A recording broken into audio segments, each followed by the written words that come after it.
అందరికీ నమస్కారం. నా పేరు చూకుల దుర్గాప్రసాద్ శాస్త్రి, బాపట్ల జిల్లా బాపట్ల. ఈ రోజున ఒక ప్రధాన అంశంతో ఈ రోజున మీ ముందుకు నేను వస్తున్నాను. అదేంటంటే, గత ప్రభుత్వంలో దేవాదాయ ధర్మాదాయ శాఖకి ముఖ్య సలహాదారుడిగా పనిచేసిన జ్వాలాపురి శ్రీకాంత్ పాపం ఈ మధ్య ఒక 4 రోజుల క్రితము ఒక ప్రెస్ మీట్ పెట్టి, ఆ ప్రెస్ మీట్లో కూటమి ప్రభుత్వం మీద బురద చల్లటానికి చంద్రబాబు నాయుడు గారు పవన్ కళ్యాణ్ మీద బురద చల్లటం కోసం ఒక ప్రత్యేకమైన శ్రద్ధ పెట్టి పాపం ఆయన నేను ఉన్నాను అని, మేము బ్రాహ్మణ నాయకుల్లో మేము ఉన్నామని చెప్పుకోవడానికి తను చెప్పుకోవడానికి పాపం శతవిధాల ప్రయత్నం చేస్తున్న ఆ వ్యక్తి కొన్ని మాటలు మాట్లాడాడు కూటమి ప్రభుత్వం మీద. దానికి తగ్గట్లుగా నేను సమాధానాన్ని చెప్పదలుచుకుందామని చెప్పానని. ఎందుకంటే ఈ మాట నేను ఎందుకంటే మొన్న ఈ మధ్యకాలం దురదృష్టకరమైన సంఘటన ఏంటంటే, మన సింహాచలంలో జరిగిన చిన్న దురదృష్టకరమైన సంఘటన. దాని మీద పాపం ఏదో మాట్లాడుతూ ప్రభుత్వం ఏదో చేసేసింది అని చెప్పేసి బురద చల్లడం కోసం వచ్చాడు. మరి అదేవిధంగా మీ ప్రభుత్వంలో అంటే 2019 నుంచి 2024 వరకు జరిగిన కొన్ని సంఘటనలు మీ దృష్టికి నేను తీసుకొస్తాను. పబ్లిక్గా అందరికీ నేను చూపిస్తాను కొన్ని సంఘటనలు, ఆ ఫోటోలతో సహా మీ ముందుకు నేను తీసుకొస్తాను. అవి చూసిన తర్వాత పాపం దానికి ఏం సమాధానం చెప్తాడో పాపం జ్వాలాపురి శ్రీకాంత్ ఏం చెప్తాడో మరొకసారి మనం కూడా చూద్దామా. ఆ ఫోటోలు ఒక్కసారి తిలకించండి.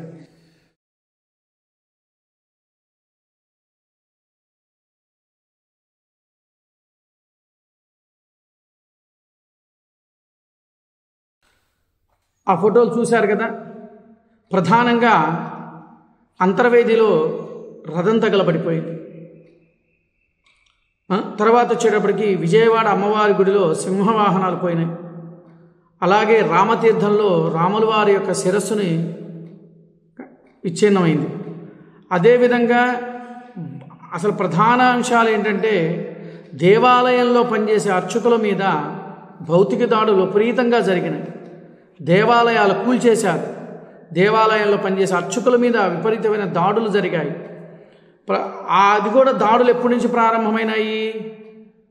2020 నుంచి ప్రారంభమైన దాడులు. ప్రధానంగా ఆ దాడుల్లో మొట్టమొదటిసారిగా జరిగింది నా మీదే దాడి. ఎందుకో జరిగింది అంటే దీనికి కూడా నేను చెప్తా. ఈ ప్రభుత్వం చేస్తున్న అంటే వైఎస్ఆర్ కాంగ్రెస్ ప్రభుత్వం చేస్తున్న అరాచకత్వాలను 10 మందికి నేను తెలియజేస్తున్నాను అని చెప్పేసి దాని మీద కక్ష కట్టుకొని నా మీద భౌతిక దాడి చేయడం జరిగింది. ఆ రోజు నుంచి జరిగిన దాడులు మీ ప్రభుత్వంలో అనేకమైనవి ఉన్నాయి, అందరికీ తెలిసిన విషయమే.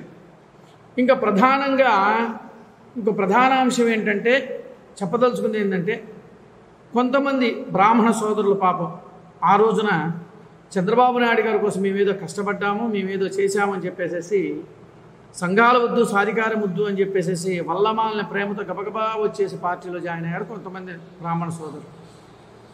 వాళ్ళు ఈ రోజున కేవలం వాళ్ళకి కావలసిన పదవుల కోసం మాత్రమే వచ్చి ఉన్నారే తప్ప, ఇంతవరకు వాళ్ళు ఈ జ్వాలాపురి శ్రీకాంత్ మాట్లాడిన మాటకి కనీసం ఖండనివ్వలేకుండా ఉన్నారు అని అంటే మరి ఆలోచించాల్సిన విషయం. బ్రాహ్మణ సోదరులారా, వీళ్ళు ఏం చెప్తున్నారు? అసలు బ్రాహ్మణ జాతిని మేము ఉద్ధరించేస్తాము, బ్రాహ్మణులు లేనిదే మేము లేము అని చెప్పేసి అని వల్లమాలిన మాటలు చెబుతూ బ్రాహ్మణ సోదరులను మోసం చేస్తూ ఉన్నారు. మరి మీరు ఎందుకు మాట్లాడలేకపోతున్నారు బ్రాహ్మణ సోదరులారా, సంఘ నాయకులారా? ఒక్కొక్కళ్ళు కొంతమంది దొడ్డిదారి గుండా వచ్చిన పార్టీలో చేరిన దొంగ నాయకులు బ్రాహ్మణ సోదరులు. ఎందుకంటే వాళ్ళు ధైర్యంగా మాట్లాడలేరు. ఎందుకు? ఈ జ్వాలాపురి శ్రీకాంత్ వీళ్ళంతా కూడా అంటే అనకూడదు కానీ తోడు దొంగలు అనమాట.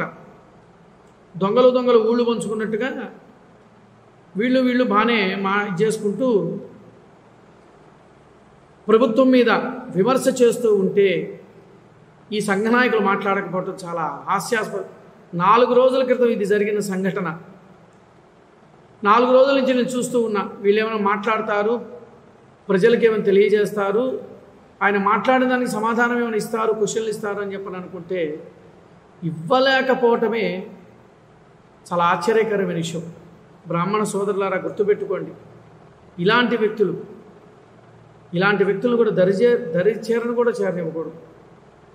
అలాగే ఈ జ్వాలాపురి శ్రీకాంత్ మాట్లాడిన మాటలు ఈ రోజున మీకు దాని యొక్క విశ్లేషణ కూడా మీకు ఇస్తున్నా. మరి వీటన్నిటినీ ఆ రోజు నువ్వు ఎందుకు ప్రశ్నించలేదు? జ్వాలాపురి శ్రీకాంత్ ఏది దీన్ రామతీర్థంలో జరిగింది కానీ, అంతర్వేదిలో జరిగింది కానీ, లేదా విజయవాడ దుర్గామ్మవారి గుడిలో జరిగింది కానీ, బ్రాహ్మణుల మీద దాడి జరిగింది కానీ, అలాగే యావత్తు కూడా దేవాలయాల మీద జరిగిన దాడుల గురించి ఏ రోజు నువ్వు మాట్లాడలేదే? మరి మీ ప్రభుత్వంలో ఉన్నప్పుడు ముందు అది దాని గురించి మాట్లాడి ఎన్డీఏ ప్రభుత్వం మీద బురద చల్లడానికి ముందుకురా. అలాంటప్పుడు రామాకు ఏదో నేను గతంలో ముఖ్య సలహాదారుడుగా ఉన్నాను అని ఒక బోర్డు ఒకటి పెట్టుకొని వచ్చేసేసి జనాలకు ఏదో తెలియజేద్దామనుకుంటే అంత ఎవరు వినేవాళ్ళు ఎవరూ లేరు. నీకు తగ్గ సమాధానం నేనే చెబుతున్నా కదా. ఇప్పుడు ఒక్కసారి రాష్ట్ర బ్రాహ్మణ సోదరులారా ఆలోచించండి. నమస్కారం.